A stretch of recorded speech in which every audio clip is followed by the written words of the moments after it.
আমন ধান, বীজতলা সব নষ্ট হয়ে গেছে, আমাদের আর কিছু নেই। আমরা খুব দুশ্চিন্তায় পড়ে রয়েছি। টানা বৃষ্টিতে আমাদের অত এলাকা সব প্লাবিত হয়ে গেছে, সবজি ক্ষেত, বীজতলা, ধান ক্ষেত সমস্ত সবকিছু প্লাবিত হয়ে গেছে। তারপর পুকুর, এগুলো সব ভেসে গেছে। এখন আর এই অবস্থায় আমরা কতদিন এইভাবে আমাদের চলবে? আমাদের এখানে সুষ্ঠু পানি নিষ্কাশনের কোনো ব্যবস্থা নেই। এখানে মূলত যদি আমাদের পানি নিষ্কাশনের ব্যবস্থাটা যদি করে দেয়, তাহলে আমরা অত্র এলাকার লোকজন অনেক উপকৃত হব।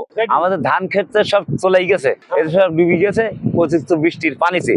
এখন আমাদের সব শেষ হয়ে গেছে, উচ্ছির খাত, তারপর পটল খাত, এসব সব তোলাই গেছে এই বৃষ্টিতে। তারপরে ধান ক্ষেত, আউল ধান, তারপরে এসব সব তোলাই গেছে, ধানও সব তোলাই গেছে। এখন আমাদের অতিরিক্ত তো ক্ষতিগ্রস্ত হয়েছে। আর এই ঘেরটায় 70 লাখ টাকার মাছ ছিল, এই ঘেরটা একদম অতিরিক্ত বৃষ্টিতে ভেসে গেছে, ভেসি সব মানুষ দিকে নষ্ট হয়ে গেছে মাছটা। এখন এই ঘেরটা ক্ষতিগ্রস্ত হয়ে গেছে, ক্ষতিগ্রস্ত হয়ে গেছে।